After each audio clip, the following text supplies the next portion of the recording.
So question for you, would you like to pay Donald Trump $100,000 to come work in the USA? That's the, I guess, new visa rules he's planning to implement here. Trump to add $100,000 fee for H-1B visas in the latest crackdown. So again, if you want to come work in USA, pay Trump $100,000. And this is the environment USA is right now. There's actually protests. I believe this is an ICE facility in Chicago. And they're arresting people dressed up like Captain America. No, for reals. I mean, I can cry every day about this stuff. I mean, I'll just say this: it's just a terrible environment right now. And then they add this crazy visa fee. That's the ICE. They're shooting gas at people. They're tackling people. Would you want to come work in this environment? I'll show you more. I try to make jokes, and honestly, it's hard. It's just not funny. And this kind of thing, the H-1B visa, $100,000 fee. There's not a lot of details on it. Would this be like something that current H-1B visas holders have to pay, or is this only for new ones? Is this a one-time fee for companies, or is this on every application? I mean, these would be the questions you'd have. This is, essentially what they're trying to do. They're just trying to get rid of anyone that they feel like, I guess. This is a 73-year-old grandmother in the Bay Area. ICE is detained. She would come in and check in regularly, try to file the paperwork, make sure everything's okay. Our system's flawed. I mean, you think you guys know this. Anyone's gone through it. For my wife and I, Yeji is a Korean national. I was born in Vietnam. It's probably not safe for us to be in the USA. Yeji's paperwork has been in processing. We're actually trying to cancel her green card. I think that's been 2.5 years. I'd have to check, but that's how slow this stuff is. So I don't know the grandmother situation here. She's in the USA. You arrest a 73-year-old grandmother. 200 people come and protest, which I completely understand. And this is why I have to put this stuff in context when you see these wild things with the tear gas and stuff. Understand it, like people's family members would be like, just imagine if your grandmother was arrested, had been in the country for 30 years, how would you respond, right? Regarding the $100,000 visa thing, and it's so hard to go through this stuff every day. It's like something new. It says President Trump plans to add $100,000 fee to H-1B visa applications. In administration's latest crackdown on a system, it says used by tech companies to avoid hiring American workers, according to multiple White House officials. And then it says the president is expected to sign the order as soon as Friday, so I guess that would be today. The details of how the charge would be administered and whom it would apply to weren't immediately clear, so we're just not sure. Right now, applicants for the H-1B visa must pay a small fee to enter the lottery system, and the winners of that lottery pay a larger fee to submit their applications for full vetting. So the $100,000 fee, it could be like, is that to enter the lottery? Is that after I, quote, win the lottery, I guess, if you want to call it that? And then imagine that if you pay this fee, and then they vet you and they decide they don't want to let you in. And it's just like basically stealing $100,000 from people. And my wife and I've had this experience also too, where you pay fees to the government and then nothing happens. And you just feel like, are you just taking my money? Like what is going on? And then regarding what's going on in Chicago, essentially what it is there's multiple protests going on in the country right now. I can't even keep track of all of them, to be frank. Let me show you some footage from the Chicago one. This is in front of an ICE facility. Let's take a look together. Well, Darius Johnson has been up.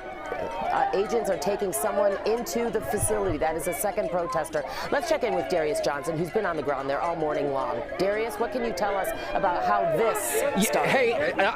Hey, Lou, get the shot inside of the facility. They have someone on the ground. If you're able to see that person, they're closing the gate right now. There's a person on the ground being held on the ground by those ICE agents. And look, if you pan over right now, Lou, let's see right here with the vehicle. They are plowing through the protesters right here at this vehicle. They also threw someone to the ground, and I guess this is someone running for Congress. You can see this here.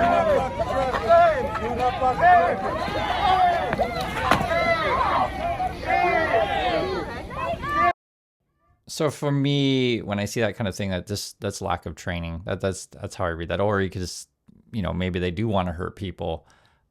This is just basically what's going on. Then they gasp both the press and the protesters there. You can watch a little bit of mask on because they just sprayed chemical agents again. Okay.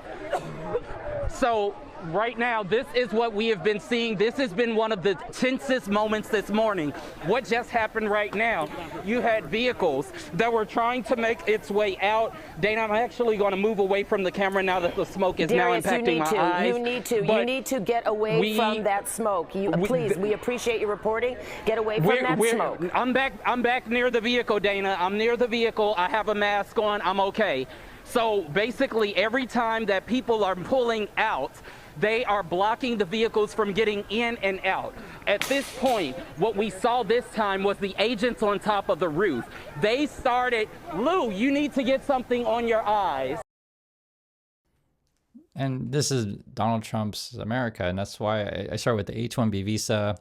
We talk about the grandmother, protests in Chicago, because you have to understand there's any number of reasons why people are protesting. If, we talk on the channel with the situation with the Hyundai plant where ICE comes in and shackles people. You just don't know who these people are. They're all masked people.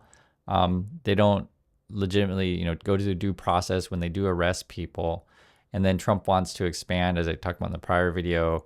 I think they want to go to like 300 more offices, hire 10,000 more people. They're trying to peel away people from local to police departments. Basically, Trump is just, I mean, you can just see it every day. It just looks like you're purposely trying to destroy America. And it's frustrating to watch this stuff because it's obvious to me what's happening. And I hope everyone, out there can see these things. And then now we're threatening, taking down more TV networks who report this kind of stuff and show you, this is who Trump is. This is the, it's hard. It's like I said, it's hard to talk about this stuff. This is a list of, so was it Sinclair and Nexstar? I think they wanted to merge or something like that with Tegna. But they're showing like how much control is on the networks, right? So I believe the yellow ones in this chart, this would be the ABCs, would be to possibly take out Kimmel's show. But it's already, because what this boils down to is like how much control of the media can Trump have, right? And this is something that's been happening in the USA for a while, to where you have consolidation of media, less how you want to say, like less mom and pop kind of outfits, and just larger conglomerates. That's a good way to put it. And then Trump is trying to consolidate power to federally. So it's a larger pattern of, essentially, the easier way to think about it is more control in fewer hands, right? So another way would be thinking about like billionaires consolidating power. You'll start to see that. You also have this, one of Trump's guys, Miran. He's going to be in the Fed. He's in the Fed already, and he says crazy stuff and basically going to put our fiscal policy, right, out of whack. And then if Trump can replace Powell with another crazy person, I mean, you're going to look at runaway inflation. I'm just telling you. And the way these games are played is him and his, Trump and his billionaire buddies will take risky bets on products that don't work, or just outright, pyramid and Ponzi schemes. And then if they lose, then they just throw that, those losses onto the public, right? For those of you who remember the great financial crisis, that kind of stuff. So all this game is goes down to the single point to understand is that Trump is in this for himself, and anyone who thinks otherwise is delusional.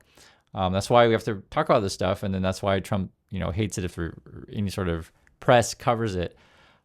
These kind of things you're going to see, and like every time I tune in, it's just like how many bad decisions can you make in a day? It's like he's trying to set a record every day. It's like, hey, here's a bad decision. Here's a bad decision. Let me destroy America again, right?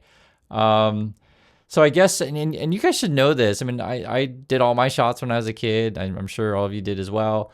I believe this, wasn't it called the MMR? Or something else? I can't remember. Yeah, I think it was the MMR, wasn't it? Like measles, mumps, and rubella, right? Chickenpox, this kind of stuff. Like you get your shots, and I guess what they want to do is instead of one shot, you separate it, whatever, and it's going to make it so that less people are going to be protected, as it boils down to, because it's too cumbersome for people to do all these things. There's already been a rise in cases in measles in the USA, and it's like, I'm just waiting to start hearing when polio is going to make a comeback. We're like literally going backwards. And this follows a larger, trend where Trump and his people are against education. They're against, healthcare. They're against like civilization is at this point. And you know, if you want to take more darker tone, maybe Trump like purposely is just trying to eliminate as many people as possible. And then I guess the goal is just to have a few billionaires control everything, and everything else run by robots, and then just a bunch of other people, you know, begging for, you know, food on the street corners, I guess. And it's kind of like, you know, the dystopian future, basically Hunger Games, Squid Game, as I talk about, any number of movies, Blade Runner. It's just like all this kind of stuff. It's to actually see it play out in real time is crazy, right? And for those of you who are familiar with these, you know, science fiction dystopian futures, this is literally what we're seeing. This is the start of it. It's like the start of like how did the zombie outbreak begin, or you know, these kind of stuff, or how did we, if you want to look at the beginning of Terminator, essentially, right? How did we lose to the robots? How did that end up happening? And then you have this. What is Trump concerned about? He's concerned about meeting China's President Xi. I guess they're going to come here to Korea. There's going to be one event in Busan. That's where I live here. So I don't know. I don't think Trump's going to come here specifically, but you never know.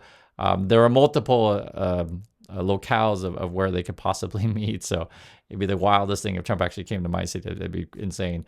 And I'll let you know if he does. I was saying I saw on the calendar, because they are coming to Korea, I guess is what he's saying. And then I guess they're going to talk about TikTok. That's what his priorities are. So that's what's going on today. That's the question I posed to you. Do you want to pay $100K to come work in the USA?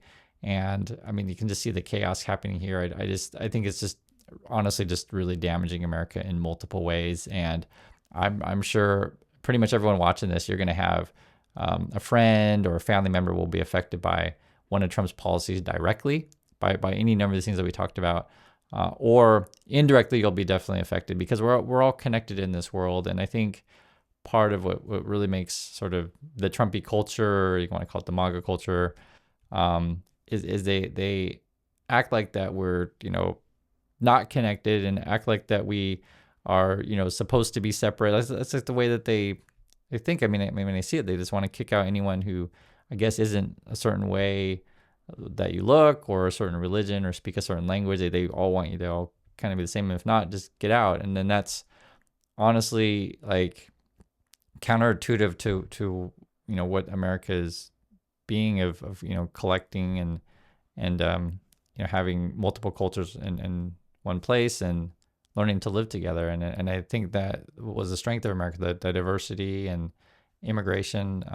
Like I said, I'm from Vietnam, and so, you know, this, I don't know what to say. That's all I got for you guys. Sorry, I don't have anything better to report, but I'll keep you guys updated the best I can. So I'll catch you all in the next video.